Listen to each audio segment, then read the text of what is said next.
beberapa daerah di Sulawesi Utara memiliki beragam komoditas hasil pertanian andalan yang berbeda. Jika sebagian wilayah menjadi penghasil kopra dan pala, maka Kecamatan Kawangkoan menjadi pusat penghasil dan pengolah kacang tanah. Tanaman palawija ini sudah turun-temurun diusahakan oleh para petani di selatan Kabupaten Minahasa ini. Keluarga Umpani yang telah puluhan tahun bertanam kacang dan mengolahnya. Hasilnya menjadi kacang sangrai khas Kawangkoan. Kacang tanah dipanen setelah 4 bulan dari masa penanaman.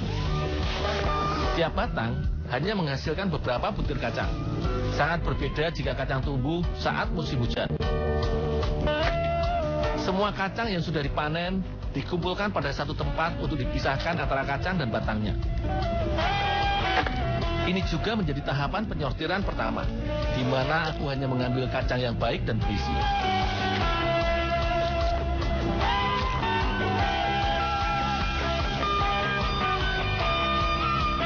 Tumbuhan polong-polongan ini memiliki kandungan protein yang lebih tinggi dari telur dan daging. Zat fitosterol pada kacang tanah sangat baik untuk menurunkan kadar kolesterol dalam darah.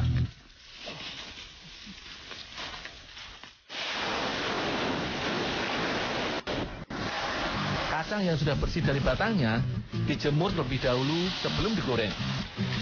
Penjemuran menjadi awal dari proses pengeringan kacang untuk mengurangi kadar air. Jika matahari bersinar terik, maka penjemuran hanya membutuhkan waktu sekitar 1 hari. Jika musim hujan, maka penjemuran akan menjadi semakin lama.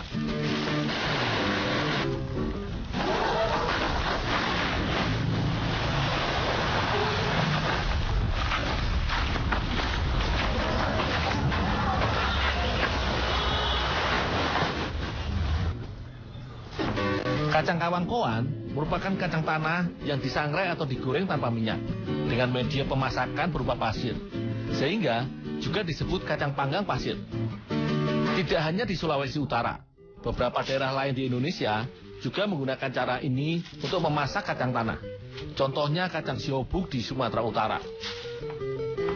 Satu kuali baja besar ini bisa disangrai sekitar 60 liter kacang tanah sekali masak. Pasir yang mensangrai kacang dapat digunakan hingga 6 kali penggorengan. Setelah itu harus diganti dengan pasir sungai yang baru. Api dari kayu bakar menghasilkan panas melalui pasir dan akan membantu mematangkan kacang tanah secara perlahan. Kacang yang dimasak di dalam kuali besar ini harus terus aku aduk agar kacangnya matang sempurna dan tidak gosong. Mengaduk kacang juga dilakukan dengan teknik khusus. Pengaduk bermata besi ini harus membalik mengaduk mulai dari bagian pinggir kuali hingga membalikkannya saat di bagian tengah. Cara ini dapat meratakan adukan semua kacang yang ada di dalam kuali. Aku hanya membutuhkan waktu sekitar 40 menit untuk mematangkan sekitar 20 liter kacang ini.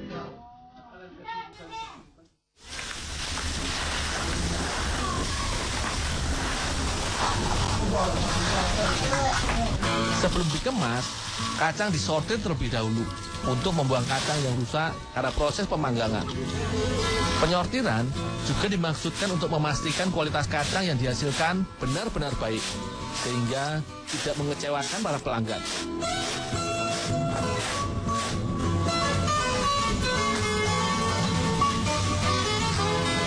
Tahapan produksi kacang Kawangkoan mulai dari penanaman hingga pengolahan yang diawasi dengan baik menghasilkan kacang panggang pasir yang berkualitas baik.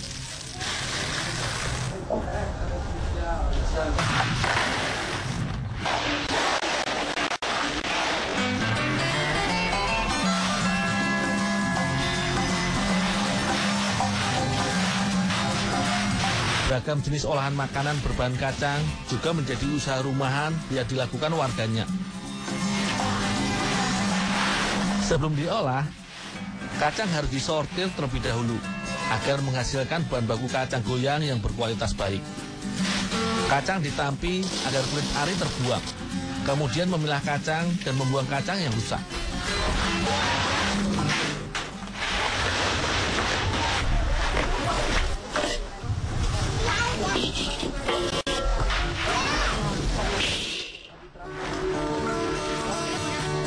Di tahap selanjutnya, aku harus menyangrai kacang tanah yang sudah disortir.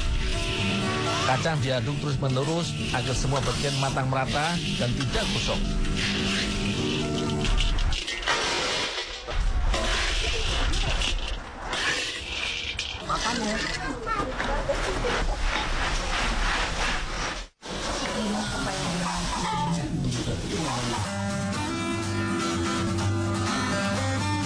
Kacang goyang adalah nama yang diberikan untuk kacang yang diolah dengan proses pelapisan kacang dengan gula putih cair, serta menggoyangkan panci-pancinya selama proses pembuatannya. Bahan baku pembuatan kacang goyang terbilang sederhana, hanya kacang tanah, sangrai, dan gula putih cair. Gula pasir dicairkan di atas kompor dengan tambahan air agar tidak gosong dan berubah warna menjadi karamel. Ada dua macam warna yang dibuat Tante Like untuk kacang goyangnya, warna putih dan merah muda. Alat yang digunakan untuk menggoyang kacang saat dilapisi gula cair hanya berupa baskom aluminium besar yang digantung dengan tali.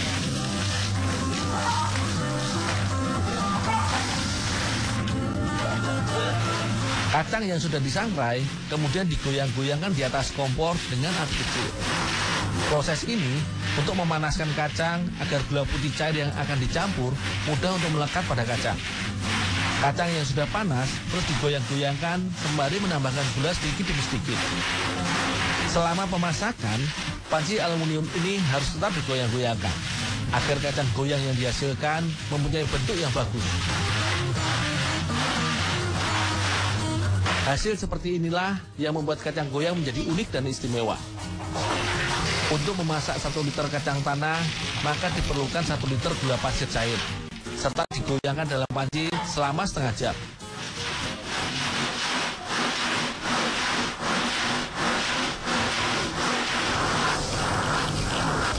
Keluarga Om Udi biasa membuat 20 liter kacang goyang per hari.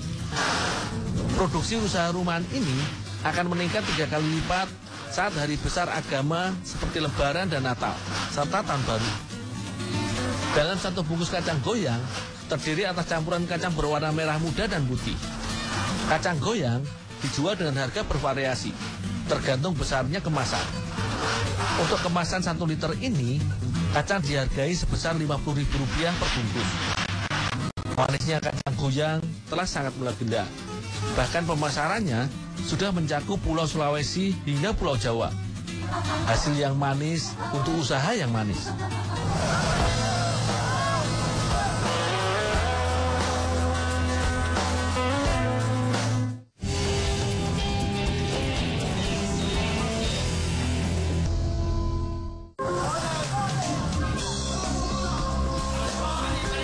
Perairan Sulawesi bagian dari Laut Nusantara yang menyimpan potensi kelautan yang luar biasa.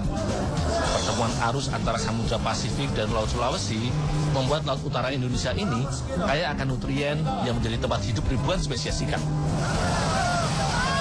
Di tempat pelelangan ikan Tumumpa, Kota Manado ini buktinya. Setiap hari, puluhan ton ikan didaratkan di sini. Ikan yang dibawa oleh puluhan kapal kayu ini berasal dari seluruh perairan Sulawesi Utara, mulai dari Talaut, Sangihe, hingga Teluk Manado. Beragam jenis ikan ada di sini, seperti ikan tongkol, cakalang, tuna, hingga marlin. Hasil laut yang beragam dengan jumlah yang melimpah membuat banyaknya pengolahan dan pemanfaatan hasil tangkapan ikan. Seperti ikan cakalang dan beberapa jenis ikan pelagis yang biasa diolah menjadi ikan fufu atau ikan asap.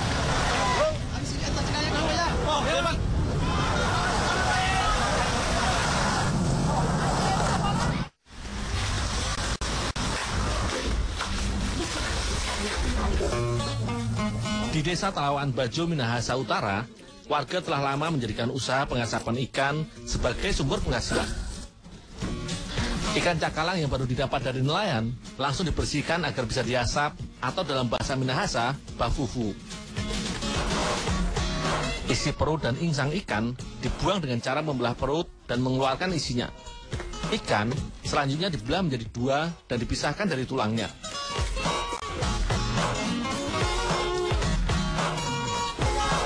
Tentu saja ikan harus dicuci bersih untuk menghilangkan darah dan kotoran yang masih menempel di ikan.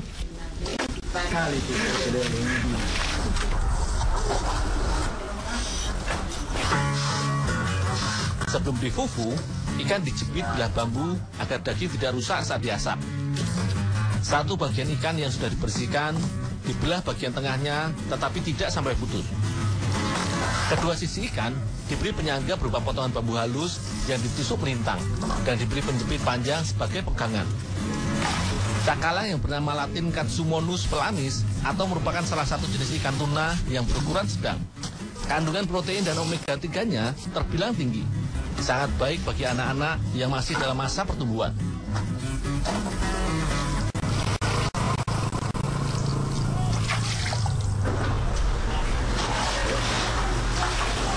Ya, ambil ikan dulu dong kemari.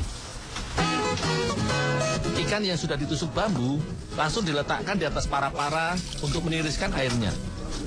Jika ikan yang berukuran besar diberi penyangga khusus, maka ikan-ikan berukuran kecil dengan berat sekitar 100 hingga 200 gram bisa langsung difufu tanpa perlu dibelah. Ikan-ikan kecil ini adalah jenis baby tuna, deho dan cakalang kecil. Semua ikan disusun rapi di atas para-para dengan posisi kepala ikan menghadap ke bawah. Posisi seperti ini juga dimaksudkan untuk meniriskan dan mengurangi kandungan airnya. Jika hasil tangkapan sedang melimpah, keluarga Nasar bisa mengasapi 1000 ekor ikan berukuran kecil seperti ini. Jenis ikan yang diasapi juga tergantung dari pasokan nelayan. Apakah itu ikan cakalang berukuran besar atau ikan-ikan kecil lainnya.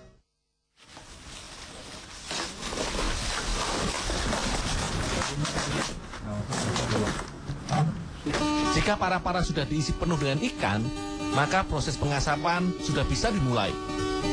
Sabut kelapa sebagai bahan bakar bak fufu ikan disusun di pinggiran para-para. Jika ditaruh di tengah, api yang dihasilkan akan terlalu cepat membakar ikan, sehingga ikan akan matang luar, tetapi daging dalamnya masih mentah. Selama 45 menit, ikan akan terus difufu dengan panas yang dihasilkan dari pembakaran sabut kelapa. Pemasakan dengan cara ini akan mematangkan ikan secara perlahan karena ikan tidak terkena api langsung. Aku juga harus menjaga agar bara api terus ada, supaya panas di sekitar para-para tetap stabil. Pengasapan merupakan proses pengolahan ikan agar mempunyai daya simpan yang lama, dengan cara mengurangi kadar air pada daging ikan.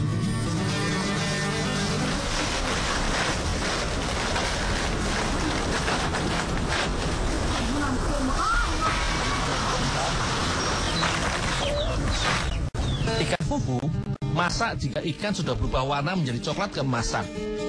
Ikan fufu yang sudah masak ini sebenarnya sudah bisa langsung dinikmati.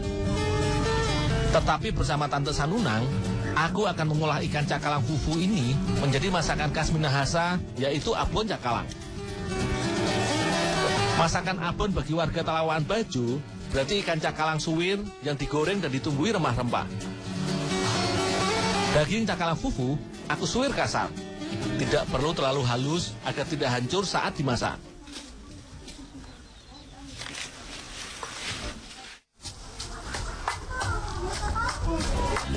Seperti masakan Indonesia pada umumnya, abon cakalang Minahasa ini juga menggunakan bahan berupa cabai merah dan bawang ditumbuk sampai halus. Tambahan serai, jahe dan lain-lain ditambahkan untuk memperkaya cita rasa dan aroma dari abon yang akan dibuat.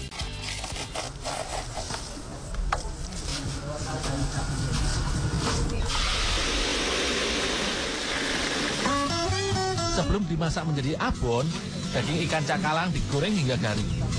Selanjutnya, bumbu halus ditumis hingga matang.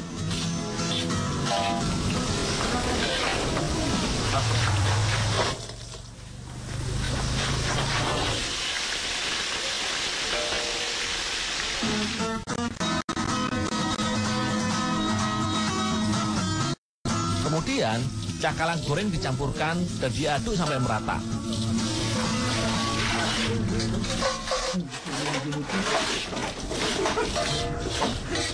Gue salah kan? Berasal dari bahan yang segar, cakalang fufu masak abon ini sangat lezat. Paduan bumbu rica menambah rasa nikmat ikan fufu yang dimasak.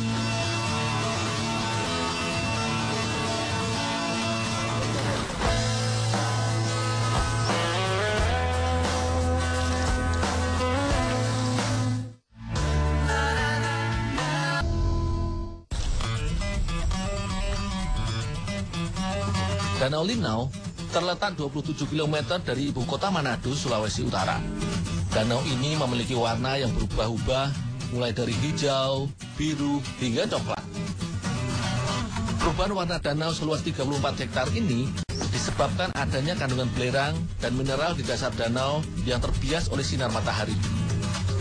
Danau yang masuk wilayah desa Lahendong, Kota Tomohon ini, selain menjadi tempat wisata, juga dimanfaatkan warga sebagai tempat mencari bahan makanan unik bernama sayo. Sayo adalah sebutan untuk nimfa capung.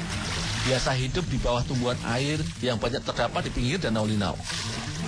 Sayo juga merupakan bagian dari rangkaian metamorfosis dari telur sebelum berubah menjadi capung dewasa. Sayo biasa bersembunyi dari arus dan predatornya di rumput dan tanaman air lainnya di danau. Untuk mencari sayo, aku hanya menggunakan bubuk besar yang terbuat dari bambu. Caranya cukup dengan menyerokkan bubu di tempat yang ada rumput airnya. Ukurannya yang hanya sebesar kelingking dan berwarna hampir sama dengan bubu, membuat aku harus teliti melihat ada sayo yang tertangkap.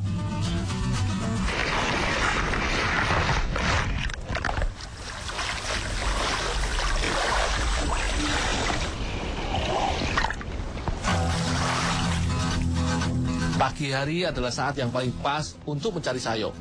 Karena waktu itu, angin belum begitu kencang berhembus. Semakin siang, angin akan semakin bertiup kencang dan akan membuat sayo berenang semakin menyelam ke bagian dasar danau, sehingga semakin sulit untuk ditangkap. Beberapa tahun silam, jumlah sayo di Danau Linau semakin berkurang. Jika sebelumnya warga bisa mendapatkan 1 ember sayo setiap harinya, sekarang hanya mencapai seperempatnya saja. Perubahan iklim dan keadaan danau membuat jumlah sayo semakin berkurang. Tetapi, aku masih beruntung. Hari ini, aku masih bisa mendapatkan seperempat ember sayo untuk diolah menjadi masakan khas masyarakat Lahendong.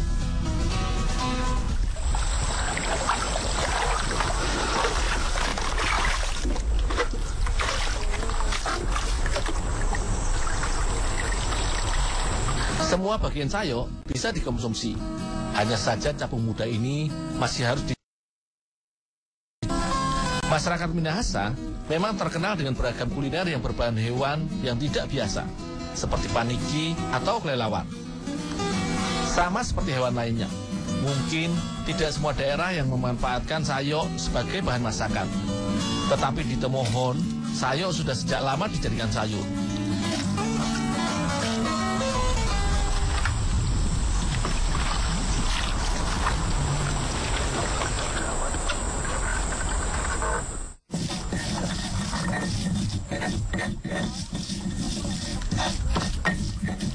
Sayo yang aku dapat akan dimasak oleh Om Polje menjadi masakan woku khas Minahasa.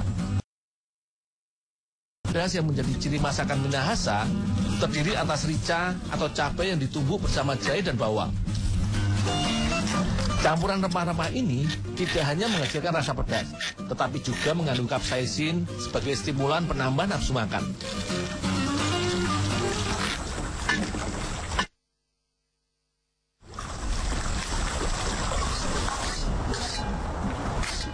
Sayo merupakan salah satu sumber protein dan vitamin, mineral, dan lemak yang baik bagi tubuh.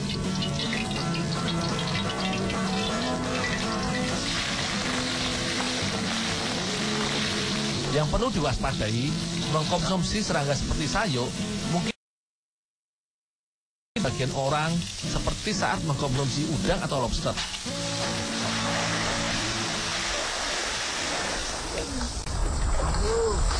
Om, saya Om. Ya, kasih masuk aja. Ya.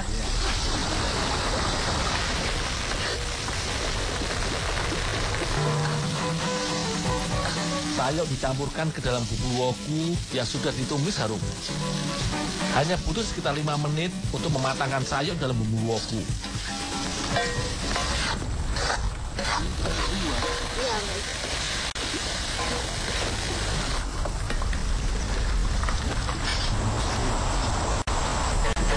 Bagi masyarakat Minahasa yang tinggal di sekitar Danau Linau, yang diwariskan sejak lama. Tidak hanya masakan wok, sayur juga bisa dimasak dengan beragam menu dengan bermacam-macam bumbu. Rasa sayur sangat enak dan gurih, mirip rasa udang sungai.